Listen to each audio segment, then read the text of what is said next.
To the November 5th, 2018 Informal County Commission meeting. We have several people that have asked to address the commission. I would ask when I call your name, please come down to the podium to my right. And if you would, give us your name and your address.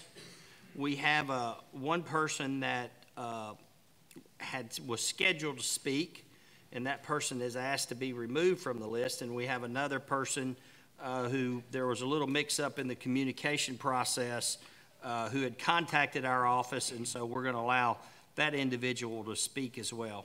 Our first person to address the commission is Ms. Sue Ellen Yates. Ms. Yates, as you're approaching the podium, this will go towards all of our speakers. We allow 3 minutes. You'll hear a tone when the 3 minutes is up, and we ask that you will try to wrap up your comments at that time. If you continue on, I'll politely interrupt you and ask you to please wrap your comments up. So, Ms. Yates, the microphone is yours. My name is Sue Ellen Yates. I live at 402 Glen Cove Drive, which is in the Savannah Lakes neighborhood out near exit 11. Mayor and Commissioners, it's been 2 years since I came before you the last time about stormwater that is in our neighborhood. We discovered 2 years ago that we as the HOA were responsible for repairs. That was not known to us at the time, but again, we learned 2 years ago, and over the last 2 years, we've spent $85,000 and we have identified $90,000 more that we need to spend. Also, over the last 2 years, these are pictures of the repairs that we have made. Also, over the last 2 years, we've noticed areas outside of our neighborhood that have issues. This is the Mims property north of I-24 on Guthrie Highway. There are 5 injection wells in those rocks. That's a big deal. This is Dr. Tim Duffin's office on Ted Crozier Boulevard. This is the new Publix on Highway 76 in Vaughan Road. This is Farmers Road, where it also runs into 76. And this is the second time in the spring of 2018 that they did repairs on it. This is Curtis Johnson's property. In 2018, there's been 2 repairs on this property.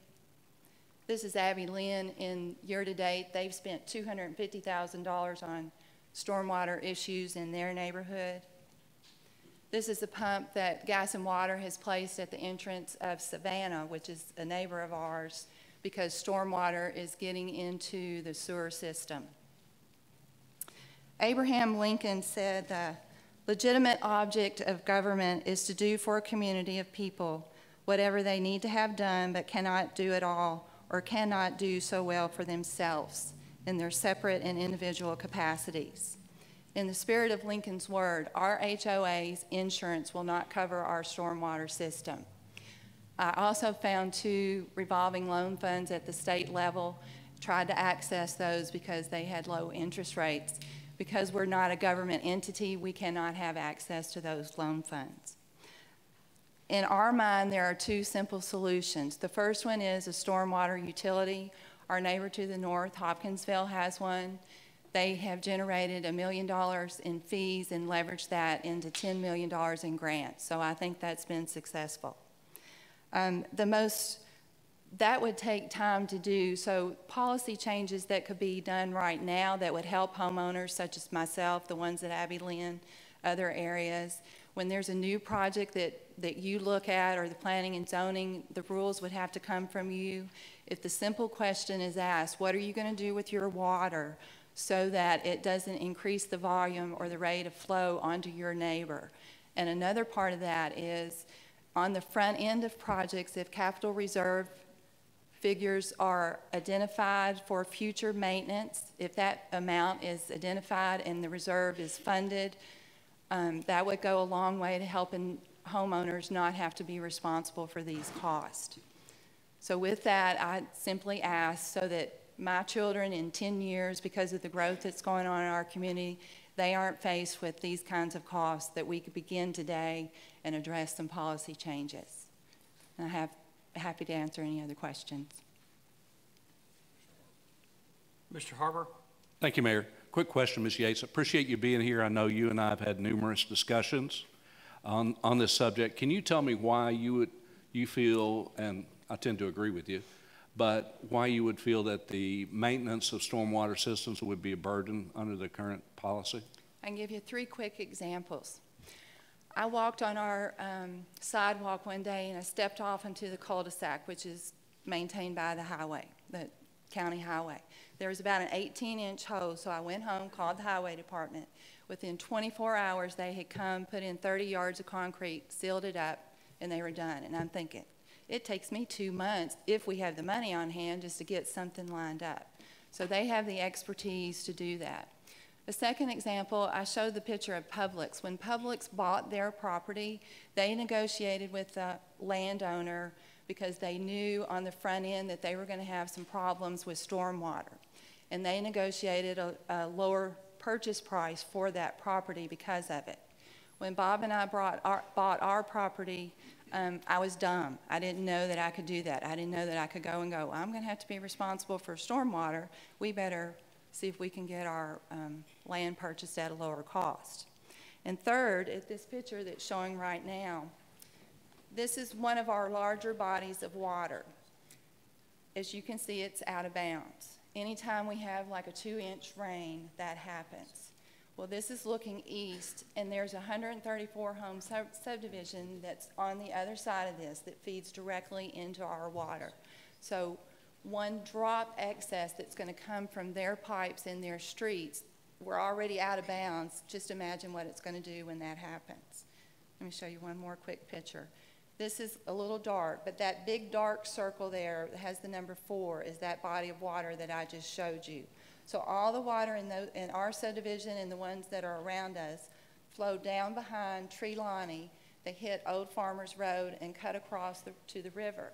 Well, the picture that I showed you of Curtis's property and the Old Farmer Road property is where that water is going. So that's showing you that what happens to us and our neighbors, it affects other people. You can't just look at one spot. And the growth is here in our community. One of the speakers tonight on the Powers property and the Boyds, the growth is going to come into the community. I hate to interrupt you, but he asked you. You had 3 specific points. And, yeah, I'm done. Any other questions? Ms. Yates, thank you. Thank you. Next, we have Mr. Credo Amazukic. I hope I got it close, your last name.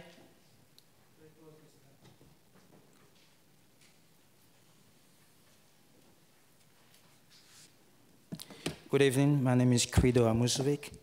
I live at 2565 Remington Trace in Farmington, Clarksville, Tennessee.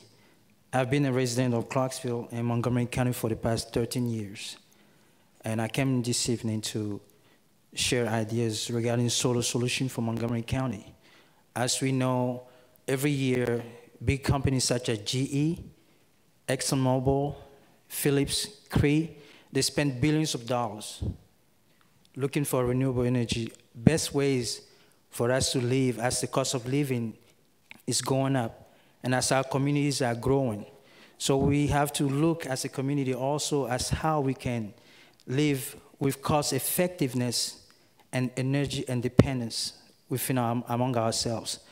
So I know that the county mayor, Mayor Durrett, is a good proponent of solar energy. I know the county has done some studies on how to apply solar energy on solar lighting on some roads and other places in the county. And I'm here to encourage all of us to support that endeavor so we can be more efficient in our energy usage and cost effectiveness as well. Tennessee ranked 40 in the nation when it comes to renewable energy usage, when it comes to solar. Today we have solar lighting on street. We have solar panels on rooftop that can significantly save money to the citizens of Montgomery County. I was part of a study last year for the city of Clarksville where we studied. Last year, the city of Clarksville has 11,000 lights in counting. and the city spent over $55,000 to light up those lights monthly. So every year, that's basically about $640,000 and some change. Doing that analysis, say that we can basically save the city close to $2 million in 3 years. That money can go somewhere else. Let's say we apply that same concept to Montgomery County. We can save significantly. We know that now our communities are growing, there are new buildings, so the consumption of energy and the demand is growing. Therefore, the cost will drive up. So we have to look at other sources. But let me be clear also that when we speak about solar energy, people look at the cost when you start, and they think it's too great. But also, let's say that Tennessee has a free sales tax on solar installations. A lot of people don't know that. And also, the federal government and the state also has a tax incentive that can give you up to 30% on your installation cost of the total project. So it's time that we benefit from those things by making our county green, by making our county energy sustainable. There is zero emission. I wrote down 5 reasons why we need energy, solar energy in Montgomery County. Number 1 is the PV panels are scalable. We can go start small and grow. There's no rush. Number 2, solar energy is abundant. It's infinite. We can use it until kingdom comes, unless the sun just decides to give up on us. Number 3, solar energy is renewable. It's there every day. So I thank you so much for giving me the opportunity. And if anybody has any question regarding solar solution for Montgomery County, how we can bring in solar street light, solar parking lot lighting, put solar panels on county and government buildings so we can make our energy uses more efficient and cost effective. Thank you, Mr. Mayor. Thank you.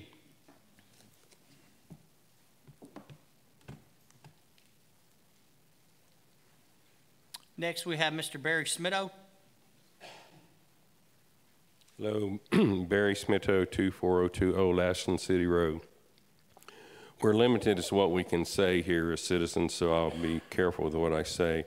And coming here 10 times to try to get y'all to help lower euthanasia rates in our shelter, I heard about consolidation. At first, I was for it. And then I saw where an advertising piece was presented to the official charter commission that was appointed by both mayors. And the advertising piece showed how the goal was to position city residents against county residents. Then a motion was made to, and it was approved to hire that firm. And we, as county citizens, paid $25,000 to that firm. When I posted about that on the Facebook website, there were comments where allegations of an official charter consolidation member being threatened by another consolidation charter member.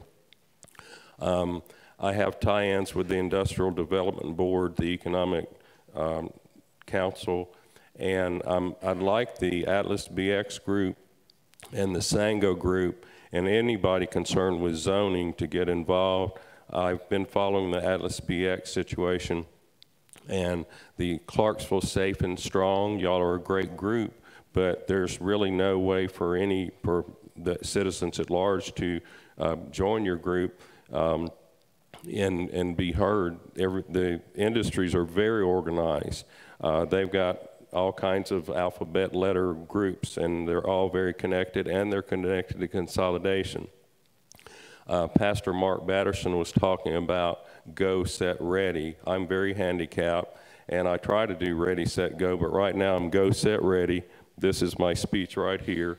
And because I can't really say anything here, I set up information on a website, and it's a website that's mine. It's the only one that I have.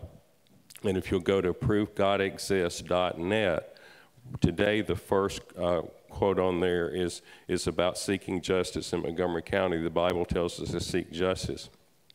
As of tomorrow, I will put back the short booklet that I've got that I think gives good examples of why why life is so complex, God does exist. So anyway, proofgodexists.net. I hope y'all will check it out. It shows the actual quotations of someone saying there were allegations that an official charter consolidation member in Montgomery County, Tennessee was threatened by another charter commission member. Thank you. Thank you.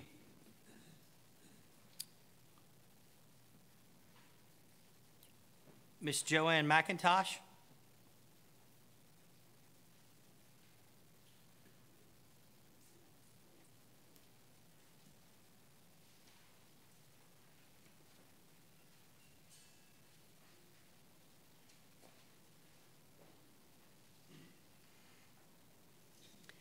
Joanne McIntosh, 181 Bagwell Road, Clarksville. Live in the Sango area. I'm here to speak about the Atlas BX plant. Nice segue.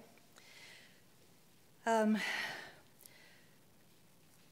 couple months ago, there was a series of meetings about the Atlas BX plant. We had a meeting with the Regional Planning Commission determining if there was going to be final site approval, and I spoke at that meeting, and I asked the commissioners to please consider what the effect, what the impact of this plant would be on our community.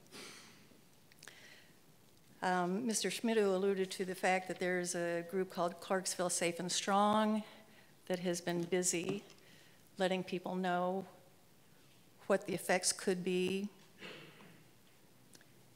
And through Clarksville Safe and Strong, there was a petition circulated that had almost 1,600 signatures of people who were concerned about the effect. At the meetings that we attended at the Regional Planning Commission and at the TDEC public hearing, there were hundreds of people who showed up who were concerned about this, and not just residents of nearby neighborhoods in Rossview, but citizens from all over the community. The issue we're looking at here is environmental pollution and the effects that it has on the health of our citizens. We're talking about specifically some pollutants such as sulfur dioxide, but also about lead. And what we have been told repeatedly is that because the EPA regulations and the TDEC regulations state a specific amount of lead is allowable under law, then it is all right for this plant to come into our community and pollute the air with toxic lead.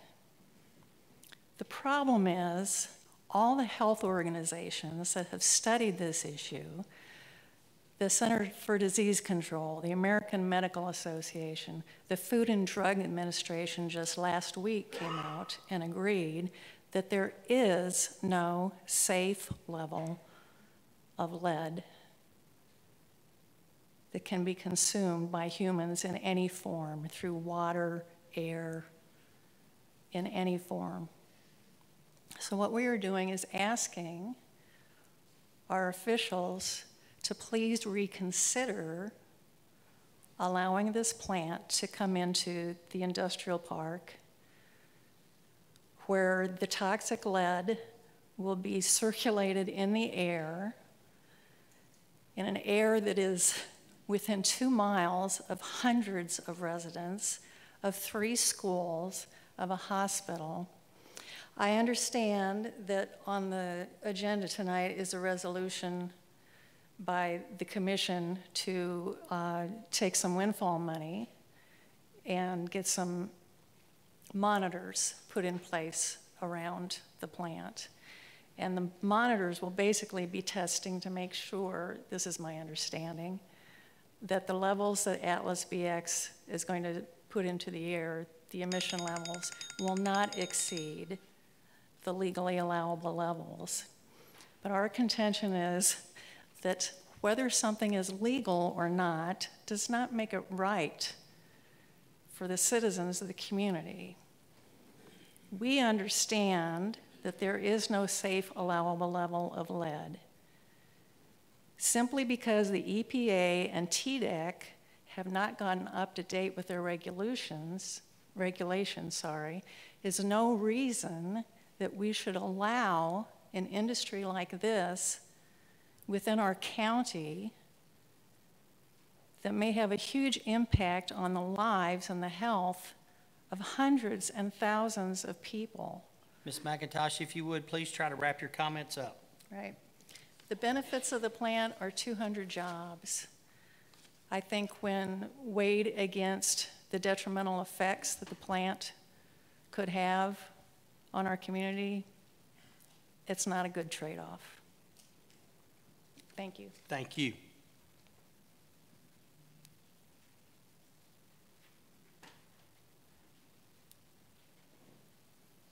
Mr. Dale Brown.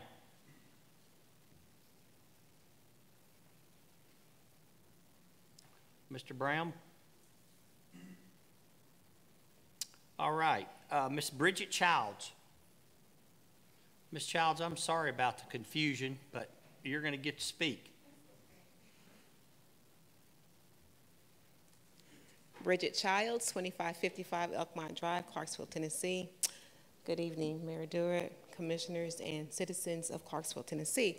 I am here, actually, I placed some flyers on some of your stations for the NAACP's the Freedom Fund Banquet. This is our one fundraiser that we have a year. We only have one fundraiser, and actually National only has one fundraiser as well. So this is our only fundraiser. And I want to thank you, Mayor Durrett, for your generous donation that you generally make. We appreciate you very much for that. Thank you so much. So the Freedom Fund Banquet is basically this year, we're going to have a speaker from Memphis, Tennessee. She is actually Representative Johnny Turner. She actually was able to open up the civil rights files that have been closed for several years, the cold case files. So she finally, after 7 years, was able to get those cold case files opened up. I'm not sure if she's going to speak about that tonight, but she is very instrumental in the civil rights movement and getting those civil rights cases opened back up. So I want to thank her very much for that. But what I wanted to do is make sure all you knew that you were invited to this banquet. NAACP we are not an organization just for Black Americans. I want to make sure that is clear. We don't care what your color is. We don't care what religion you are. We don't care what party you are. We just want to work for everyone. We work for people that are inside of the jail houses. It doesn't matter if they're white Muslims, if they're Black American Muslims, it doesn't matter. We go in there and we work for everyone. We work for anyone that calls us. It doesn't matter whom. It doesn't matter what, white, black, or brown, or green, or yellow. We work for everyone because it's about a community, and that is what Clarksville is. So I wanted to invite everyone to the Freedom Fund Banquet. It's going to be on 9 November at Austin Peay University at the Morgan University Center at 7 p.m. It's only 2 hours long, and we generally open on time and we close on time. So we don't have, we're always on time. So we want you to please come just to, and if you, my number's on the flyer, and if you want my telephone, I'm going to put my phone number out right now, just in case you want to call. It's 931-933-0147, and that is a direct communication to me. I'm also the second vice president of the NAACP. You're a local branch here in Clarksville, and if anyone ever needs anything, we're here. But don't wait till you need something to introduce yourself to me. Thank you very much. Are there any questions? Any questions of Ms. Childs? Thank you so much. Good evening.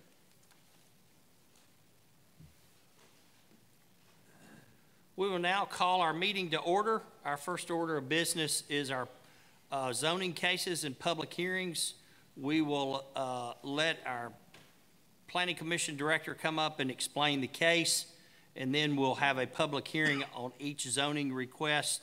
We'll close it and go to our next request. We have three zoning cases. Our first one is CZ 22-2018, application of Thomas N. Bateman, Gregory Plummer, care of Thomas N. Bateman from R3, 2 and 3 family residential district to C4 highway interchange district. Mr. Tyndall.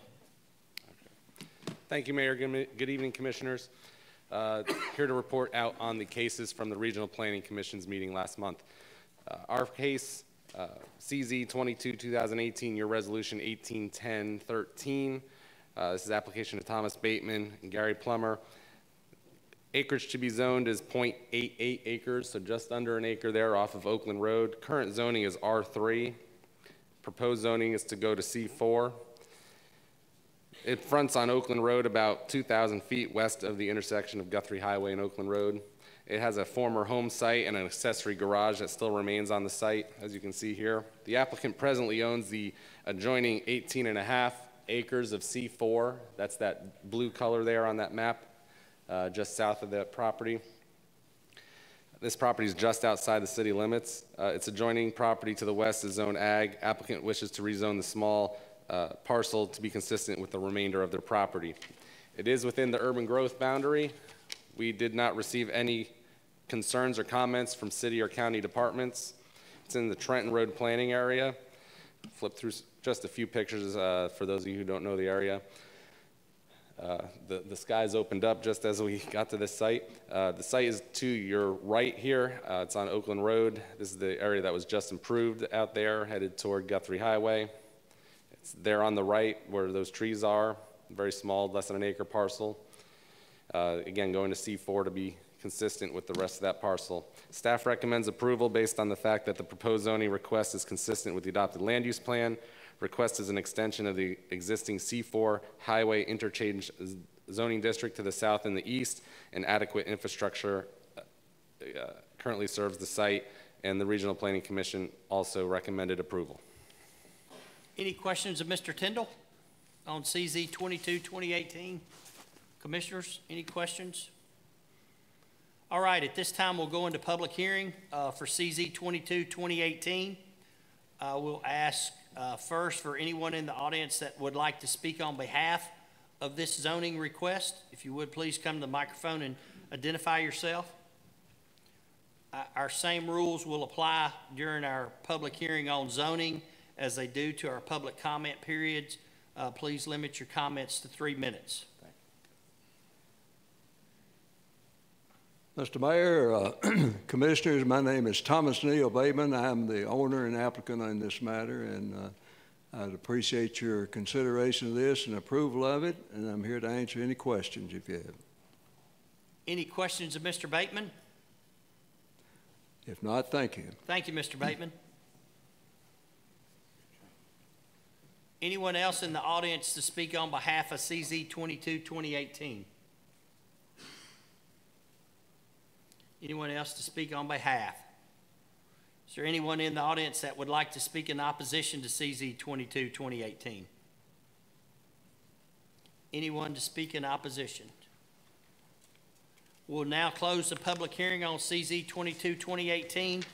Mr. Tyndall, CZ 23-2018, application of Frank S. Stewart Jr. from AG to E1. Yep, this is the Planning Commission's case, CZ 23-2018. 1.09 acres, currently zoned agriculture, wishing to be zoned E1 estate lots. It is an extension of the zoning classification nearby. I know this map is zoomed quite far out. This is down off of Lockbee Road. It's on Holt Lane, about 1,200 feet south of Lockbee Road. It's a vacant property. Currently, it had a former home site on there, believed to be damaged by a fire. The reason for the rezoning is to bring the property in conformance so they could sell or redevelop the property with a home on it. As you know, with ag, you have to have an 1.5 acres minimum plus a septic system. This property does have an existing septic system on it, and it just needs to be in E1 so they can get a mortgage or sell the property effectively. No comments were received or no concerns from city or county departments. It's in the Sango planning area. Staff recommended approval based on the fact that the proposed zoning is consistent with the adopted land use plan. The request is an extension of the E1 zone on the adjacent parcel to the right as you're going down Holt Lane. The E1 zoning will bring the existing lot into compliance with zoning regulations, and the adequate infrastructure serves the site, and there were no environmental issues identified at this time. Planning Commission also recommended approval. And that's the site right there between the trees. Here it is looking head on. It's been a while since there's been a home on that site. This is the neighboring E1 property. And there's the overall map. Thank you. Any questions of Mr. Tyndall? All right, at this time, we'll go into public hearing for CZ 23-2018, application of Frank S. Stewart Jr. from AG to E1. Anyone in the audience to speak on behalf of this application? Anyone to speak on behalf? Anyone to speak in opposition?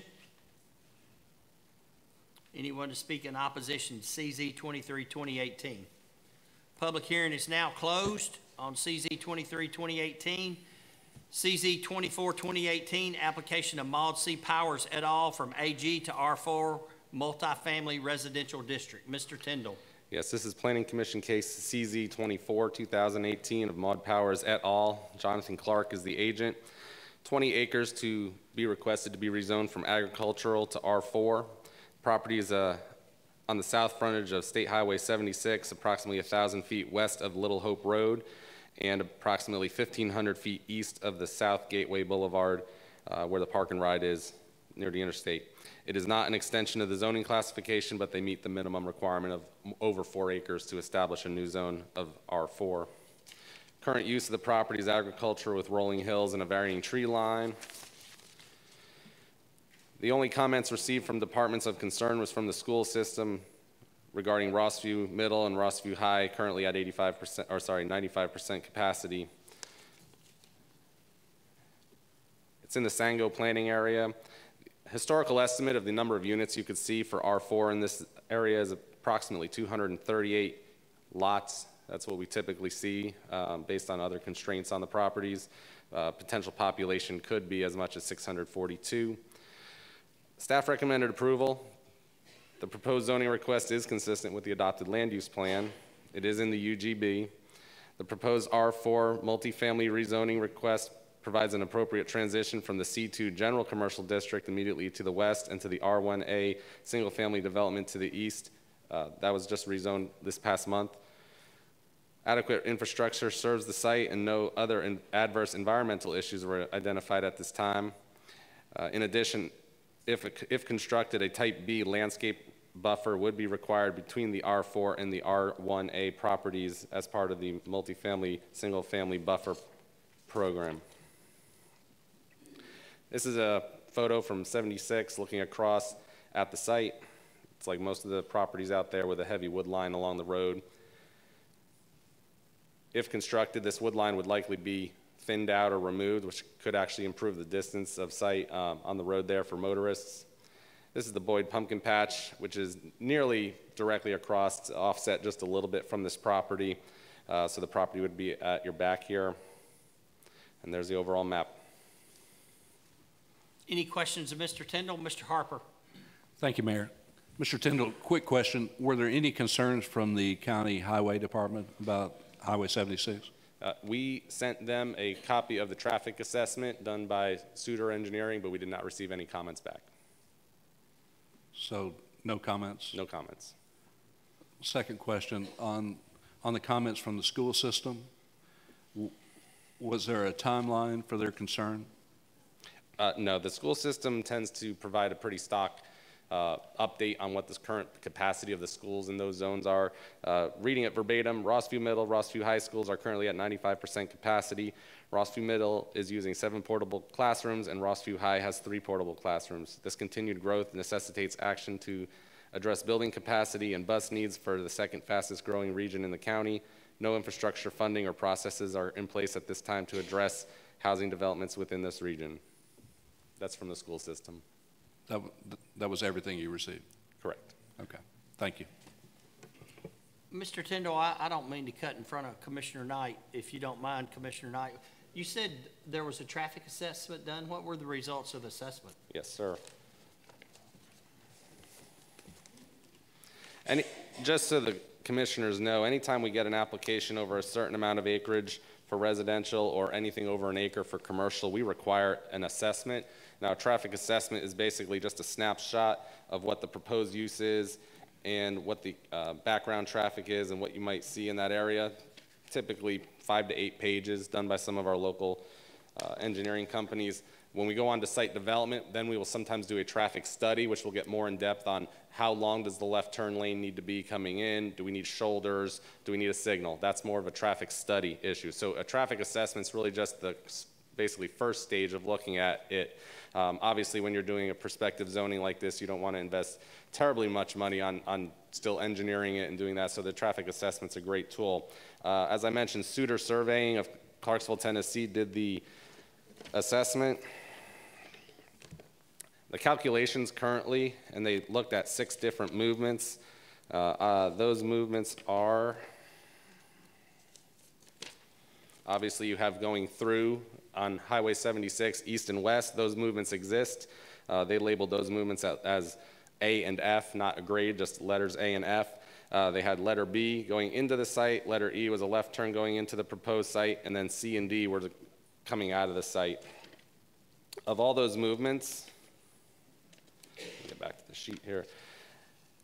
Existing movement on 78 operates at 76, approximately 192 vehicles per hour going westbound, and approximately 123 going eastbound. Those calculations are averaged over the course of the day. Of level of service, existing out there is currently a level A of service for the entire day. After the proposed development, the assessment says that the biggest impact would be a left turn out of the site onto 76 towards the interstate. That would operate at a delay of over 33 seconds, which is considered a level of service D, graded in A, B, C, D, F. All other movements are impacted either minor or not at all. Movements on 76 going westbound would not be impacted. Going eastbound, you may see a 8-second delay, and left turns into the site may also see an 8-second delay. Those are all considered levels of service A. Again, these are the engineer's words from their assessment right here. Commissioner Knight. Well, you did ask my question. I'm sorry. No, you're fine. I'm sorry. I do have one other statement and a question in that statement as well. So I did a survey in regards to this rezoning, and in that survey, I was able to get 1.1 thousand participants in that survey, right? And you know how many of them were for this rezoning? 59. 59 people out of 1.1 thousand individuals. That's a significant sample of the population of that area. Now, that being said, out of that 1.1 thousand, I received countless emails in regards to this rezoning. Countless messages on my social media as well. Now, out of all that, one stood out to me to be super significant because it hits home personally. And I'll tell you this. So my question is this. Are there any future plans for a noise study for that area? Because I have 2 kids with spectrum disorder. And the individual that emailed me stated that they have children with autism. And that hit home to me. So my question to you is there any plans for a noise study for that area if this goes through? Could you just define what a noise study means to you so I can better answer that question? What it means to me? Well, I have kids with autism. Too much noise from causes an issue from traffic. The road, I'm assuming? Right, okay. There you go. We typically don't do noise studies for individual projects like this. TDOT will do noise studies typically for interstate expansions, and that's when you'll sometimes in urban areas see where the walls will go up next to the interstate. So I can't say we've never done it, but it's likely that we've probably never done it for something of this scale and would not likely require that. The additional traffic generated by this versus any other use in the area really wouldn't probably rise to that level of needing that. Is that an assumption or a fact?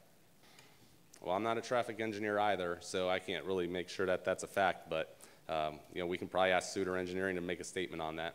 Sounds like a plan. Commissioner Gannon. Thank you, Mayor. Mr. Jeff, you stated in there that the R4 family is usually a good buffer coming from a C2. Is that historically based, or where do you base that upon? Multifamily is a great transition historically in most cities. When you go from your commercial, you have this sort of stepwise where you go from your more intense in commercial to a little less intense commercial. Multifamily is kind of mixed in, intermingled, and then you get more to your single family sort of as you step out toward the countryside. So that's where that comes from. We see that kind of throughout here. In fact, on this map, you'll see it right on the other side of Highway 78. You have the C4 right along 76. I keep saying 78 here. C4, and then you'll have some R4 right there, and then the R1, which is in that light yellow immediately behind it to the south. So it is a technique that we'll see of developers all around the city and the county. Okay. And then it's my understanding that somebody bought a 4-acre lot out there that's going to build a hotel. That's fairly close to that. Where is that lot? I'm not aware of that proposal. I'm sorry. Okay.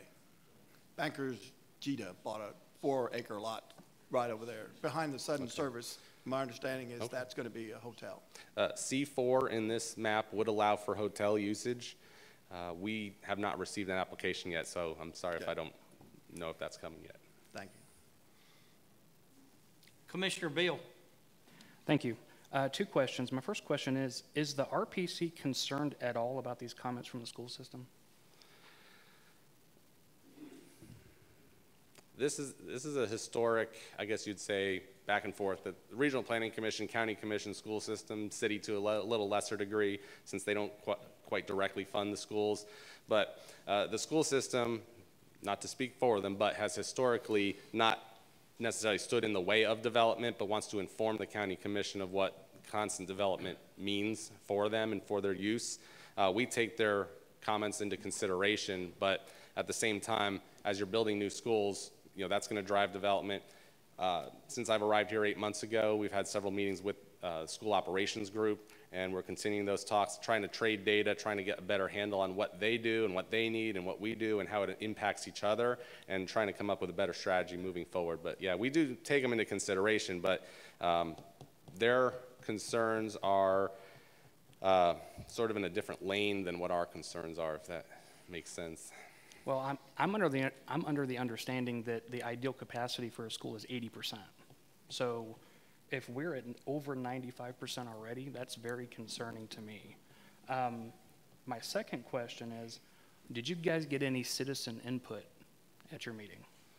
At our meeting, we had 2 individuals speak against it, 1 for it. We also received 2 phone calls, and we have those in our notes here. And the Boyd Farm has called almost on a daily basis since the Regional Planning Commission meeting, but I don't believe we've received any other phone calls at this time.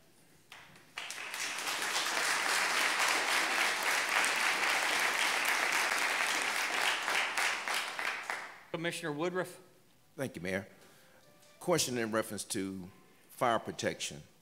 If this unit catches on fire, who is responsible for fire protection there? The reason I ask the question because if we are at our max now, who takes care of that? Sure. The city or the county? And if it's the city takes care of it, do we have to reimburse the city? That may be a question you can't answer, but bottom line is that who takes care of the fire protection there? Sure. I see Ed Baggett here, so I'll try to answer it, and if he waves me off, Mayor, I'll ask for Ed Baggett to come up with County Emergency Services and answer this, but this would be in the East Montgomery Fire District. They're probably on an automatic aid with Guthrie, St. B Fire Department for the county. Once the chief arrives on scene, he has the option to call City of Clarksville for a mutual aid agreement, which may send 1 engine if available. So that's the situation I know. I don't think is there any reimbursement back and forth between the county and the city? Mr. Baggett's saying no, there's no reimbursement required. So you're saying if it does happen, it's hypothetical, if it does happen. If it does happen, the units from down on McAdoo Creek Road will have to arrive on scene, probably calling in St. B as well, coming up from Guthrie Highway. Once they're on scene, whether or not they can handle it, then they'll call the city in to help. That is if we are available. If we have volunteer fire departments, if we are available, I guess is my question, is if they can respond. So that's a question that you won't be able to answer, but the chief will have to tell us later on how we're going to handle that situation if it happens. Mayor, would you like to defer to Ed Baggett on this? I think Mr. Baggett's response will be that they will respond. We are a volunteer agency. The stations are not staffed 24/7, 365. Sometimes on weekends, there's people at the stations. Sometimes there's not. So, Ed, I don't know if you'd have anything you wanted to add to that.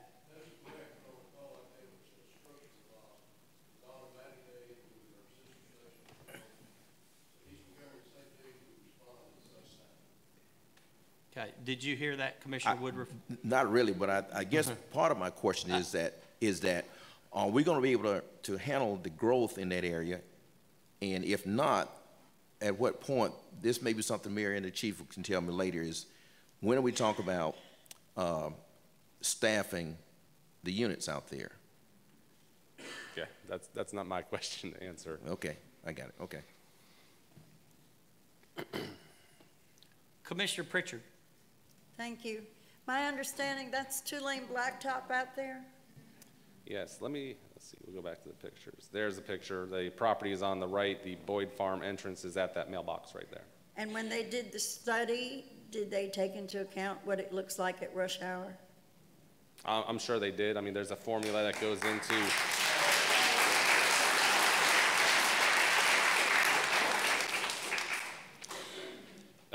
Billy Ray Suter of Suter Engineering. You know, there's a formula that is followed, and he has signed and sealed it. And I'd be happy to make this available to all of you. It's very technical, and we typically don't share it because it's really for the County Highway Department, City Roads Department, and our use during our initial assessment, and would tie heavily into our recommendation.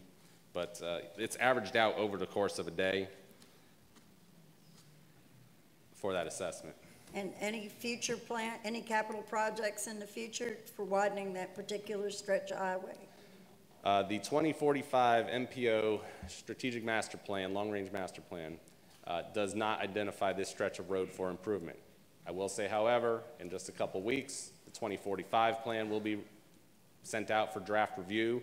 I've not seen it yet, and it may have this stretch of road in now for future improvements, which would then go in through the proper procedures of getting funded by the states and local agencies. Thank you.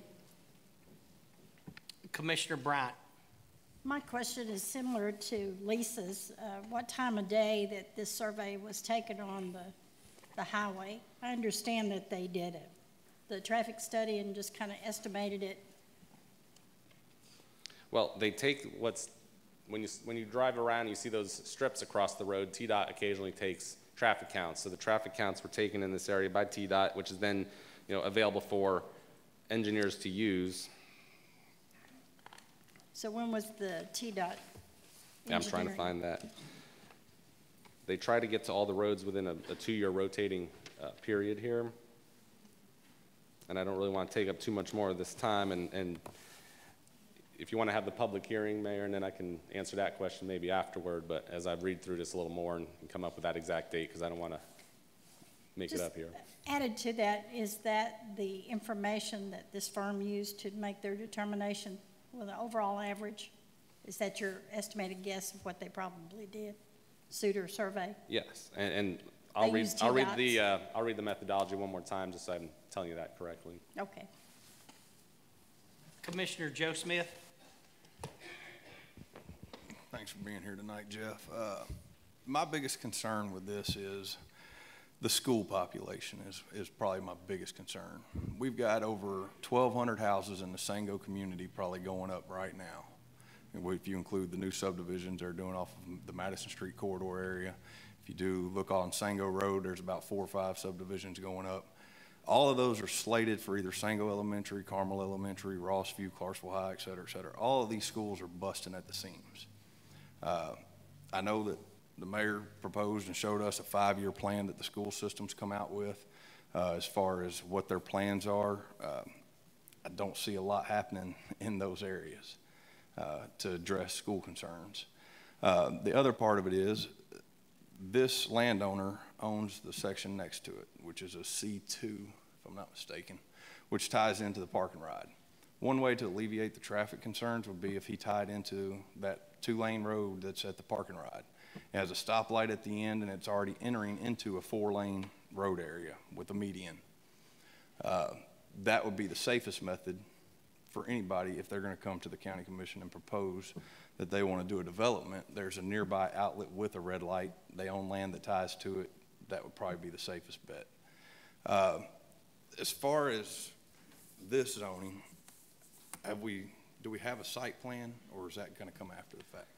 We typically don't get a site plan ahead of time, and we also don't like to base our decisions on a site plan because things change, owners change. Some of the uses, not R4 actually in the county, does allow for single family as well, a high density single family or multifamily. So we would hate to make our decision based on one and then see the other, or vice versa. So we don't typically tie anything to a site plan. So we honestly don't know if they're going to build 100 units or 300 units.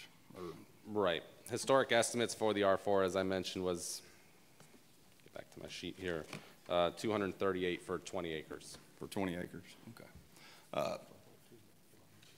I'm a firm believer that Sango's more of an estate type area with residential estate style homes, larger lots.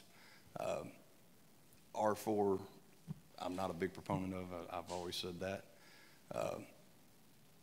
I would say that we need to revisit this site and see if we can find some safer ways to do it and actually find out exactly what they're proposing to put in there. That's all. Commissioner Gannon. Yes, Mayor. I don't have a question. It's just a point of information on Commissioner Smith and Commissioner Beal on the school system. In the past, we've had their 5-year plan and stuff like that. You'll hear a lot of talk of the Kirkwood complex, which is out towards past the industrial park. That complex there is to alleviate or to help alleviate the populated schools of Northeast and Rossview. So there's already a plan, because there's a lot of growth going out in those areas, to help alleviate that. We're also in the search committee looking for other properties for future school expansions, knowing that they're growing. So it just was a point of information. Thank you, Mr. Gannon. Thank you, Mr. Tyndall. This time we'll go into public hearing, CZ 24-2018. Is there anyone in the audience that would like to speak on behalf of this application? If you would, please come forward.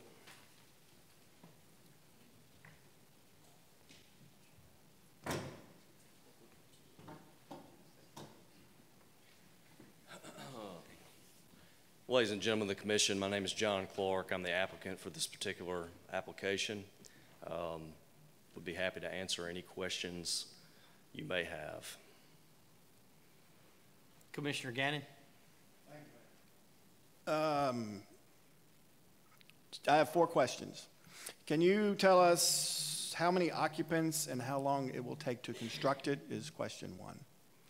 With it being around 20 acres, Commissioner Gannon, I feel that you're going to probably end up with somewhere around 216 to maybe 240 maximum units. Have a clubhouse and a pool, a lot of other amenities around there. I think something like this could happen, and there are no design plans out there right now. So we would have to factor design time into this project. But I think a constructability timeline would probably be around 10 months. Okay, so Yes, about sir. a year, basically. I think a year to build it. Okay. Uh-huh. I've heard a lot of talk about Section 8. Is there any Section 8 housing out there? Absolutely not. There is no Section 8 designed for this property. And then are you planning on doing any road work, if you will, extra turning lanes or anything going into your complex to alleviate some of the traffic congestion? Yes, I think as you saw earlier from Mr. Tindall's report, that entire area of trees that is visually impairing sight lines will be virtually bladed down, and sight lines will be increased quite a bit. In addition to that, I think one of the design strategies here is to make one big loop.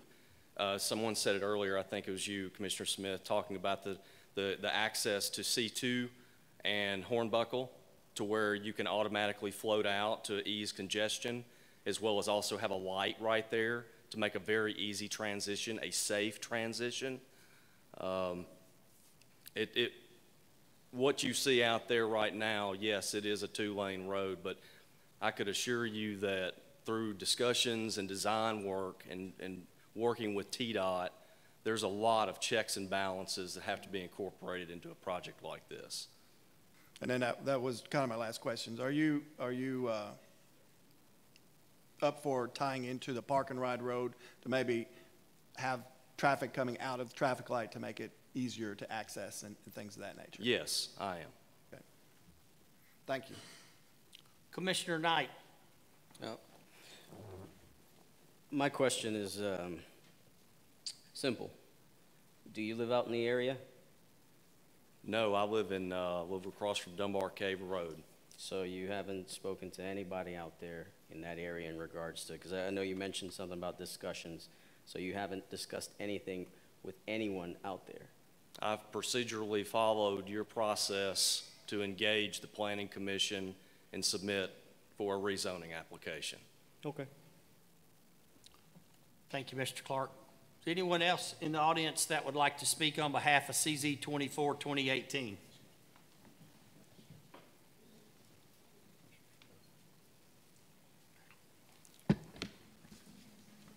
I'm Larry Watson.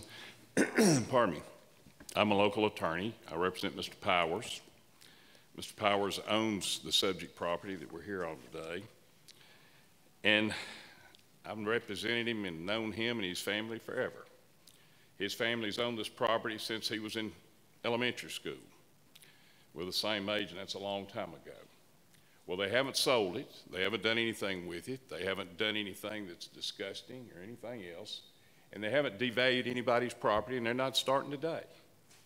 They're asking for a zone change that they're entitled to. And what they've done is, what's important to this committee to understand is they've been paying taxes on that property, county property taxes, for 60 plus years. And when it sells and it develops, get ready. You'll have enough money to build you a road or do whatever else you need to do, because it will create a tax influx that you guys should appreciate. Well, then when we sit back and we look at what's out there, well, you can look at that map, and there's only 2 farms left in that neck of the woods.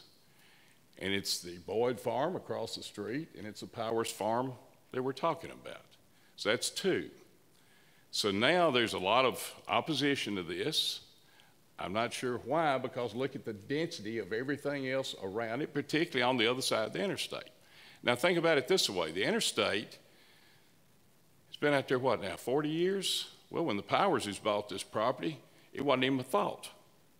Nor was that shopping center, nor was any of that stuff out there, hotels, whatever. Wasn't even a thought of it. Well, when you look at the other side, and then you cross down Highway 76. I've been going down Highway 76 ever since I could drive. Went down it last weekend, went down it the week before. I didn't particularly notice bad traffic. I noticed the boys were having a nice pumpkin sale out there, and I'm proud for them. But they had 2 sheriff's patrol cars with lights on, I'm assuming to make it safe, but I don't think it was necessary that they had to have patrol cars out there. I go by. I don't know what the wreck count is out there. I've not researched it. But I haven't seen anybody bring anything else up. But at any rate, with that said, these are upscale apartments that we're talking about. They're not Section 8. They're nice. And what we do as a community is we solicit businesses to come to this town, whether it be Google, whether it be LG, whether it be any of these high-end businesses, we come to town. Well, what we do when we solicit those businesses, we pretty much say we got a place for everybody to live. A lot of people can't afford a house. Many people can't afford a house. This will be a convenient arena for these people to live in that's close to all of these things that have been solicited in, and they can rent them. And these are going to be nice units. Like John said, there's going to be swimming pools and other amenities. But when you look out there and you say, well, what else is out there? Well, they just put a hospital facility out there that adjoins a Boyd property. And is it a two-lane road that gets run on? Sure. It runs all the way to Port Royal. That's where I was going the other day. Just like Memorial Drive runs. And it's 2-lane. Now, I wish it was 4, sure. I wish this one was 4 lanes. So when you want to discuss something, discuss the county or the state widening some of these roads, is they're going to need to as the community grows. But the Planning Commission voted 100% in favor of this zone change. They took into account the need, they took into account the demand for the housing that's going to be out there. The noise, I don't see how there could be any noise in the interstate, to be honest with you. I don't know how noisy it is. I don't go out there and live out there. So it could have some noise issues. But what I'm saying is nice I can say it. The Powers have a right to sell their property. They have a right, as the commission, the Planning Commission determined, and they're here to exercise that right. So I'm going to ask you to approve the zone change, and I thank you for your time and attention. But one thing you need to understand, that property's been for sale. Anybody could have bought it. Anybody complained about it today could have bought it, and then you do with it what you want to. But while it's Mr. Powers', we're going to ask this commission. He wants to sell it. Thank you. Sorry, I went over. Thank you, Mr. Watson. Anyone else in the audience speak on behalf of CZ 24, 2018?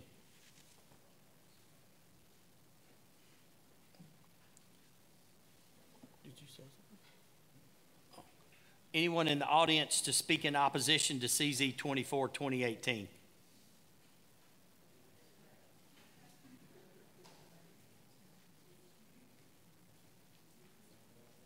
Good evening. Brian Kelly. I live at 3422 Shagbark Circle. I'm going to address this. I sent every one of you commissioners an email earlier. I don't know how many of you got it. I know some of you I got a reply from. Mayor, staff, I'm sorry I did not send it to you, and I apologize for that. If you'd like a copy of the email, I have a copy for each one if you would like it. I would, please, okay. At your convenience. You don't have to do it now. I don't want to get into your 3 minutes. I get you. That's all right. I'll talk quick. I got experience. I'm not going to rehash what I covered in the email. That's just talking over something that's already been talked once. I will talk about the traffic congestion. At the Planning Commission meeting, Mr. Clark said that it will be a 320 unit. Somehow we dropped down to 218 units in a matter of 2 weeks. I don't know how we changed, how we went from, okay? Sticking with the 320 units, that's 320 additional cars, assuming that just half of them, or let's say a double, is a 2-car family. That's 640 units in addition to the traffic study going and coming every day, all right? The hazards of it is a 2-lane road. I have a video, Mr. Burchett, I don't know if you got it to play or not. Okay, I have a video that unfortunately we couldn't get to share that shows exactly what happened this afternoon. It was almost a pedestrian accident, could have been a head-on coming accident because the person had to swerve to miss a pedestrian. It's a hilly road, it's a curvy road, it's got too many blind spots.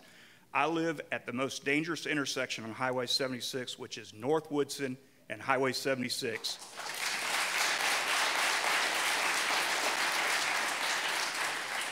It has numerous blind spots to the hills. You basically take a 10 count and pray as you pull out to get onto Highway 76. And sometimes you just got to gun it because your pray didn't work. So we're going to go with that. Overcrowded schools. The schools were brought up. Carmel Elementary is currently at 82%. Rossview Middle is currently at 95% with 7 portables. I contacted the school commission, and my numbers are 102% for Rossview High School versus what was quoted tonight. Now, I don't know if my numbers are incorrect or the numbers provided earlier are incorrect, but when I contacted the school commission, school board, these were the numbers I were given. Mr. Beal, I believe you hit it. The target is 80%. That is correct. Mr. Smith, you covered the expansion of the neighborhoods on Sango. There are more growing out on out by the industrial complex. There's more development growing. Mr. Gann, I know you covered the 5-year plan. We have exceeded that 5-year plan already. So, okay. Crime. I'm a former law enforcement officer. I've got 32 years experience. Apartment complexes, years 1 to 5, you couldn't ask for a better place to live. Year 5 to 10, we start going down. Year 10 plus, it's downhill from there, and that's it. If any of you have traveled, which I know you have, traveled major industrial cities, For example, Atlanta, Tampa, Miami, Boston, Chicago. You drive down the interstate, what do you see? Apartment complexes. The I-95 corridor, the I-75 corridor, the I-24 corridor, and the I-55 corridor are 4 of your most prominent drug trafficking interstates. By having these apartment complexes along the interstates, they become drug trafficking stopover houses, meaning they redistribute loads to send it out to suppliers. The other part of that is we have human trafficking going on right now, and that is becoming more prevalent than what is going on with drug trafficking. And these houses, unfortunately, yes, single-family houses do it, but so will apartment complexes. Property values are going to plummet. Nobody buys a $250,000 to $500,000 home to see an apartment complex come up in the backyard.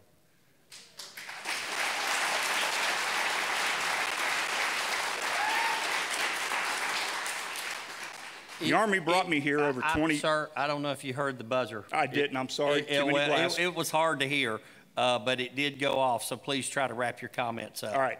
The Army brought me here 20 years ago. My family is originally from Montgomery County, Stewart County. My family moved away. I chose to come back. The Army brought me here. I chose to stay. I bought my house as an investment, not only for myself, but for my kids that live there. Allowing this apartment complex to come in will decrease that property value and shows me as a citizen my best interest was not taken to heart. Okay. Thank you. Sir, I'm sorry I forgot your name. Larry Watson. Mr. Watson? Sir, I'm sorry. All right, I'll wrap it up, sir. No, time's up. I'll wrap it up. Good. Time's up. Thank you.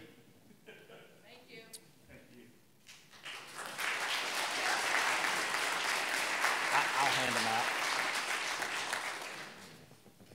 Thank you. Thank you. Anyone else in the audience to speak in opposition to CZ 24-2018?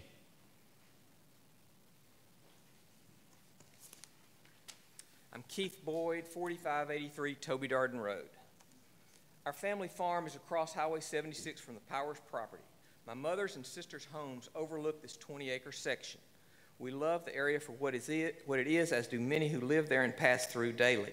East of I-24, 76 is a narrow, winding, rolling state route with overhanging trees, streams, and scenic views of farmland. This and its proximity to I-24 have made the area attractive to many homeowners. If you look at the zoning map, you will see an absence of R4 zoning east of exit 11. Bringing this out-of-place zoning change would set an unfortunate precedent and bring monumental change to the area. The particulars of existing residential zoning and abundance of attractive ag zone farmland are cornerstones of this area. Montgomery County continues to need additional housing. We accept this fact and realize growth is inevitable. However, this project is a great overreach.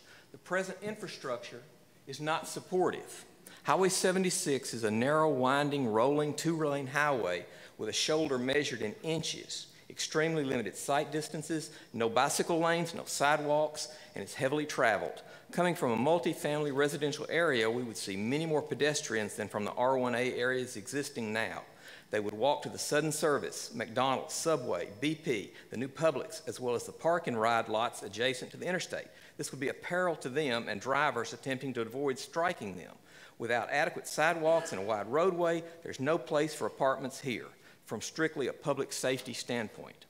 I spoke with TDOT engineer Louis Pizarro, who deals with this route. He said while the present roadway and posted speed limits are sufficient to handle the current traffic load, a large increase in flow from developments such as this, added to the already approved 134 lots of R1A on the same property, could take it to numbers that would be at or exceed capacity. I believe adding over 1,000 new residents to this small area will overload the roadway. Mr. Pizarro said TDOT has no plans to increase the size of the roadway. For all those who think we can approve a development which will strain and likely overload the roadway and then count on TDOT to fix our mess, I would remind all of the promise of and plan for an exit 6 at the hospital site. We've gone 13 years without that. Apartments at this location will make it a bedroom for Nashville workers seeking housing. They will commute to Davidson County and do their business there. Homeowners who make up the area's residents now have a sense of community and responsibility for this area. We are not in an area of multifamily rental housing. This is an area of homeowners and farmers. If any here have a love of disruption, if they cannot resist throwing a large stone into a scenic pool of calm water, then this is the project for you. We realize this land will be developed and built upon in some fashion. That is inevitable. I'm keenly aware that fighting for this land to remain zoned ag is a fool's errand. My only request is that the development be done in a manner in keeping with the character of this area and the community. Do you want the property filled with rental apartments or homes such as these are the ones which surround this 20 acres? Additionally, if this R4 zoning is granted and annexed into the city, which is a reasonable expectation, then the adjacent 40 acres of C2 zone property could have hundreds of apartments built on it with no zoning change within the city limits. To find my place. Vote against this change of zoning then, and then at another time vote for R1 or R2 housing here. That would be in keeping with other housing east of exit 11. Permitting this apartment complex in an area where the local residents do not want it, the infrastructure does not support it, and there's nothing like it in the area is misguided and a mistake. Over portions of the last 4 days, we've collected signatures on a petition against this zoning change. All the signatures were collected on our farm. The signees had to come to us and did so in very great numbers. We collected 516 signatures from people who live in areas of Clover Hills, Bradbury Farms, Deer Trail, Drake's Cove, Windermere, Troll Springs Road, Burton Trail, and Gun Road, as well as many other areas. Thank you, and I'd like to present my petitions. Okay. And if anyone has any questions. We'll make a copy of it and send it to all the county commissioners. Thank you, sir.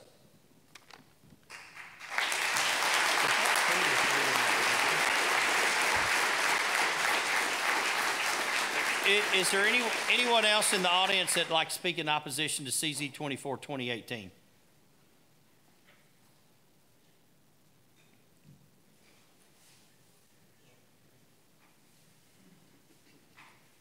Richard Powell. I live at 1125 Drakes Cove Road North, Adams, Tennessee. I'm diametrically opposed to moving this to an R4. An R1 is consistent with what we have there. We already have too much strain on the infrastructure that's currently there. I live in Drakes Cove. We can barely get 40 pounds a square inch water pressure in my subdivision. We don't have gas laid on because it was not feasible to do so at that time. The infrastructure did not support it. Putting in an apartment complex like this would so tax our current infrastructure that I think it would be extraordinarily detrimental to our community. Furthermore, the public safety interest with the fire department, law enforcement, EMS, these would further tax our ability to provide the kind of services that the citizens require and need and deserve. Again, we're diametrically opposed to it. Thank you. Any questions? Thank you, sir.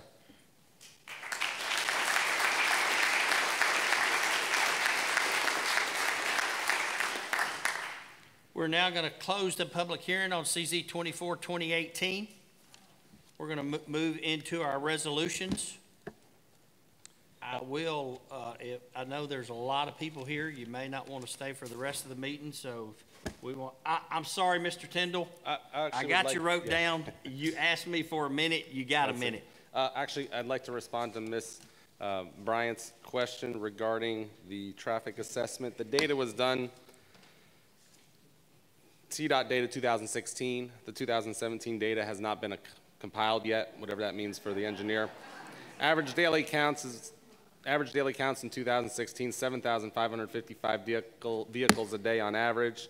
Then they use the best available data for that time, being that data, and then apply a curve. You know, we know very few people travel at 11, 12, 1, 2 in the morning, so it curves that data, which is an average. All you get is an average daily number. You don't get it broken down by hour. Then they apply a typical for that kind of a road when those trips are. That's how they get those trips. So it's a formula that's accepted by TDOT, and that's what they use for that. Okay. Mr. Tyndall, did you have something you wanted to add? I do. I guess it's fitting today. Please hold your comments. November. Please. November 8th is World Planning Day, and World Planning Day is celebrated in 30 countries and 4 continents each November. It's a special day to recognize and promote the role of planning in creating livable communities. The American Institute of Certified Planners endorses World Town Planning Day as a strategy to promote a broad-based awareness, support, and advocacy of community and regional planning among the general public and all levels of government through activities in recognition of this. And I just wanted to share that. We're not doing anything special this year, but I hope next November the Planning Commission puts something special on for World Planning Day on November 8th. Thank you, Mr. Tyndall. Okay, we're now going to our resolutions. Again, Mr. Tyndall, I apologize. I about didn't give you that minute that you asked for World Planning Day. We'll just take a brief recess while some of the folks choose to leave.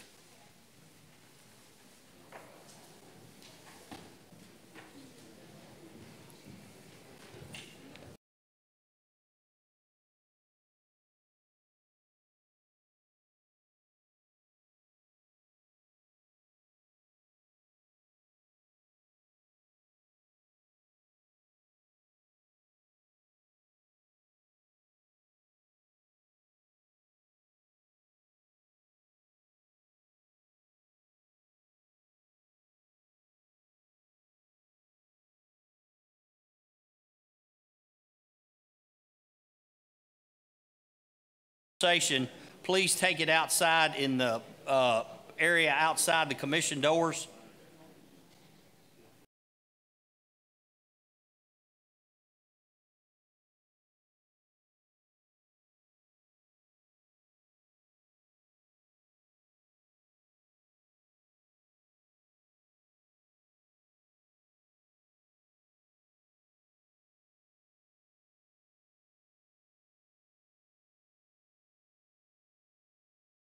Resolution consenting to the Industrial Development Board of the County of Montgomery, negotiating and accepting payments in lieu of ad valorem tax with respect to a certain project in Montgomery County, Tennessee, and finding that such payments are deemed to be in furtherance of the public purpose of the board as defined in TCA Section 7-53305. This was deferred from October. Is there any questions or comments regarding 181013? All right. Next is Resolution 1811-1. It's a resolution to establish a committee to govern and make recommendations for the Montgomery County Public Safety Training Complex. Any questions regarding 1811-1? This came out of the Rules Committee. Resolution 1811-2, resolution authorizing the use of funds received from Avani Corporation for air monitoring facilities in the industrial park. Any questions on 1811-2? Commissioner Woodruff. Yes, thank you, Mayor. My question is, I read the information that was released today, I believe it is, to Leaf Chronicle or somebody, and it talks about a 2-year limit, a 2-year time frame for the monies that are going to be used for monitoring. My question is, how long after that do we pick up a tab after the 2-year period of time that we're going to have to come back to this commission and ask for employees to do the monitoring, vehicles, things of that nature? So that's my question. Is it a time frame that this monitoring is supposed to end? I think, Commissioner Woodruff, that would be totally up to this body at that time. It would be my recommendation, and the current recommendation would be that all this testing and the gathering of samples would be done by a third-party source. Correct. Those samples would be collected, sent to a laboratory to be, or a lab to be Correct. tested, and I think that would be up to this body. One of the issues with this resolution is more than likely, if this plant goes forward, it'd probably be 1.5 to 2 years before these monitoring stations would be put in. And so, in talking to Jeff Taylor with accounts and budgets, sometimes we get into difficulties by appropriating funds that are going to go beyond a fiscal year. And so this would probably be a fiscal year appropriation every year. But I think with the comments that we've heard from the general public regarding this potential industry locating in our industrial park. I think, I personally feel like it's a step by Montgomery County to protect the citizens of that area even more than what is required by law.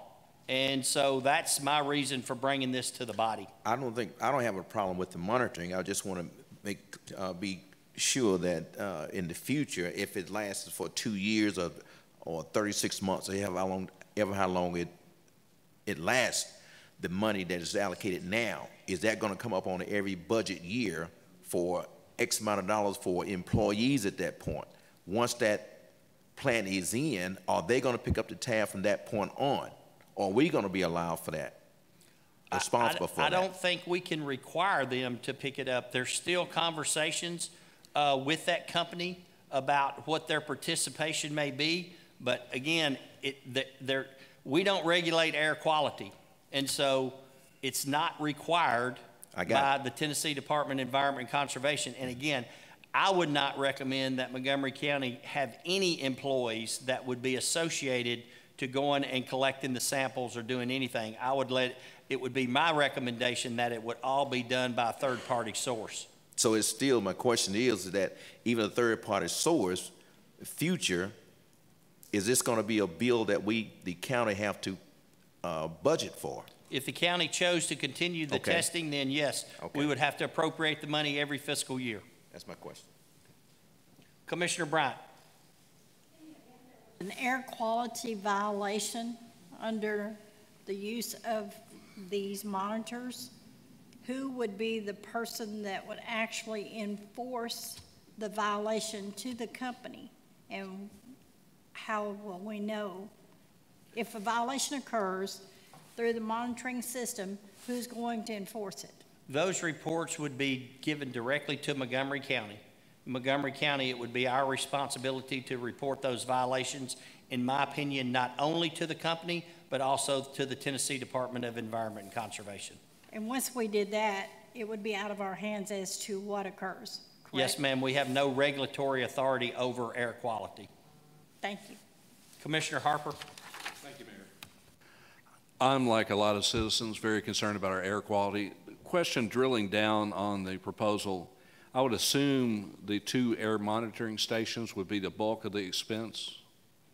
Do we have those figures? There's actually 3 monitoring stations, and because this is would not occur for, as I mentioned to Commissioner Woodruff, for probably a year, maybe a year and a half, maybe 2 years, you wouldn't want to go to the expense of putting those monitoring stations out there until the plant was about to start operating. And so there's a possibility we can do some of the work in-house. If I can remember the breakdown correctly, Mr. Harper, it's roughly a little over $100,000 for the installation of the 3 monitors. And then the testing is roughly about 60-something thousand a year. Isn't that about right, Jeff? First year is 105, 700. The second year is 105 what? 700 the first year, 66,500 the second year. 66.5 would be actually sampling the data. Okay, so really, if we're looking for an expense ongoing, it would be somewhere in the neighborhood of $60,000 a fiscal year, right? That's correct. And what's the life expectancy of the air monitoring stations that we would install? I'm not sure of that, but I think I can get that answer for you. That'd be great. Thank you. I'll once we get that answer, we'll supply that to the entire commission. Commissioner Beal. How often would samples be taken from these monitoring stations? Every 6 days, I believe. Every 6 days? Yes, sir. Okay. Thank you. Any other questions regarding 1811.2? 1811.3 is a resolution authorizing the Clarksville-Montgomery County Industrial Development Board to develop a 40-acre pad-ready site in the industrial park. Mr. Tate is here. Frank, I don't know if you want to speak to this or not. With the sale of some property in the industrial park, there's an interlocal agreement that allows the proceeds of that sale it's kind of a little convoluted, but the first $10,000 an acre, 90% of that goes to the city, 10% goes to the Industrial Development Board. Anything above 10,000 is split 45, 45, 10 between city, county, and the Industrial Development Board. And I think what Mr. Tate and the Industrial Development Board are asking is to develop some existing property that's already owned with some sale proceeds of land to develop a 40-acre pad-ready site. And I think that just positions us to maybe be a step ahead of the game in the recruitment process, whether it be a call center, whatever type of industry business it may be. And Mr. Tate, if you have something you'd like to add to that, go right ahead. Thank you, Mayor. Greetings, Commissioner. As the Mayor alluded to, in 2001, the city and county formalized an interlocal agreement to help develop the Commerce Business Park South. In 2006, that park was established at 1,187 acres. I'm getting into some of the details that the Mayor spoke about just previously, but since that agreement, traditionally we have utilized the new anticipated funds from sales of land and partnered with grants and development of sites and or new projects, whether it be infrastructure or what have you. From a portion of the funds that was utilized to acquire the park, infrastructure on a 40-acre pad was initially conducted. That was the topic that we previously discussed with a new company. The portion of funds from that sale within the county commission support, the IDB would like to redirect those funds to go into the development of another pad site in partnership with a state site development grant. The city and county total portion for that site is roughly about $800,000. Now, we haven't been approved this grant yet, but we're in preparation for it in the event that we are. Some of you may ask, why would we want to pursue such an endeavor? The reality is currently there are no attractive large-scale buildings in northern Middle Tennessee, which has made us unable to submit to the several high-level projects over the past several months. By conducting a pad site, this allows us to get ahead of our competition and take some expense off the community in the development of sites, partnership with the state. Since the interlocal agreement to date, the IDB has announced 2,525 new jobs and over $897 million investment in the Corporate Business Park South alone. Because of our progressive way of thinking and the support of our local elected officials, we have become the location of choice for many companies and a major team player for the state of Tennessee. We would like to continue to move forward on our vision, and the addition of this site will create the opportunity to help recruit another great corporate citizen. What we're doing is we're taking those funds from the previous sale and we're reallocating those into another infrastructure development. By doing a pad site, our anticipation is roughly about 200,000 square foot pad in preparation for a new building that either the IDB and the city and county could partner to develop or to sell to a company that would be interested in developing a building of that size. In the last 6 months in my position here, we've had over 20 requests for informations on buildings and sites. Over 70% of them have came to us requesting a building first prior to looking for a site. And by doing this, this will help us get ahead of the game and in the competition that we're competing with in Middle Tennessee. Is there any questions? Any questions of Mr. Tate? Commissioner Joe Smith. Can you explain to everybody what a pad-ready site would be, just for the layperson? It's a great question. Thank you, Mr. Smith. So what we're doing is we're bringing that site to grade as well as compaction levels so that when we do decide to construct a building, it's already at a level playing field. So we're going to have grade conducted, compaction conducted, and then in some cases, knowing the size of the building that we're going to do, in this particular project, we're looking at about a 200,000 square foot building. So it's going to have an even grade for that building to be starting to develop on. So basically, all the dirt work's done. You could start construction on it the day that somebody walked in and wanted to start digging footings. It gives us about a 6-month time frame to get ahead of the game. Mr. Tate, I would ask one question, and I apologize. Commissioner Johnson, I'm sorry. Would you be agreeable in the resolution itself that this would be contingent upon the city of Clarksville. I don't know, has this been to the city council? It has not been to the city council yet. In discussion with the city mayor and her chief of staff, this would be on their December board. Okay. Would you be agreeable if our resolution stated that as long this would be applicable as long as the city of Clarksville passed it and the grant was received? That's correct. Okay. That's the frame of mind that we're addressing this. I know that, and I should have addressed that with you. Commissioner Johnson. Thank you, Mr. Mayor. Does the IDB, is there currently a tenant that the IDB is in communication with about this path? That's a pretty broad question. I will say this. I mean, yes or no? Out of the 20 RFIs that we've submitted and responded to in the last 6 months, many of them were looking for 100 to 200,000 square foot buildings. It is fair to say that if we were to proceed forward with this, this would help speed up someone's decision-making process. Now, if with your all support, with the city's support, we still have to get a grant to proceed on the other portion from the state. So there's nothing set in stone at this point. We're just in preparation. Any other questions of Mr. Tate? Thank you, sir. Thank you all. Resolution 1811-4 is a resolution to amend the community corrections budget for the purchase of a vehicle not to exceed $25,000. This was brought before the Budget Committee. It was unanimously approved by the Budget Committee. Any questions on 1811-4?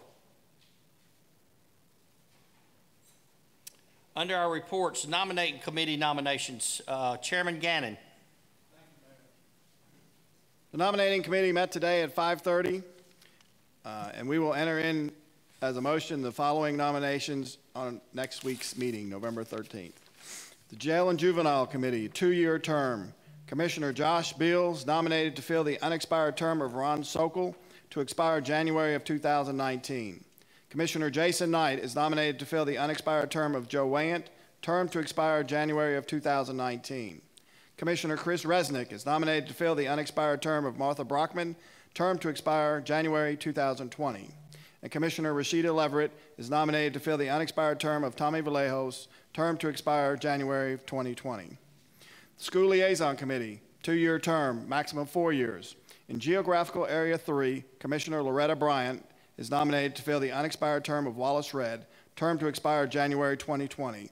Selected from Commission District 6, 7, 13, and 16. In Geographical Area 5, Commissioner Carmela Chandler is nominated to fill the unexpired term of John Jennis, term to expire January 2019. Selected from Commissioner Districts 8, 9, 10, 11, and 12. Thank you, Mr. Gannon. Under County Mayor nominations, under the Community Corrections Advisory Board, Commissioner Garland Johnson nominated to serve another 3-year term to expire November 2021. Emergency Medical Services, a 3-year term. Commissioner Jason Knight nominated to fill the unexpired term of Martha Brockman, term to expire July 2021. Commissioner Chris Rasnick nominated to replace Wallace Redd for a 3-year term to expire July 2021. Fire Protection Committee, 3-year term. Commissioner Joe Smith nominated to replace Robert Nichols for a 3-year term to expire July 2021. And Veteran Services Organization, Commissioner James Lewis has been filling an unexpired term, is now eligible to serve his first full 4-year term to expire November 2022. Commissioners, you'll see your reports that are filed. Any old business or new business? 2 quick announcements.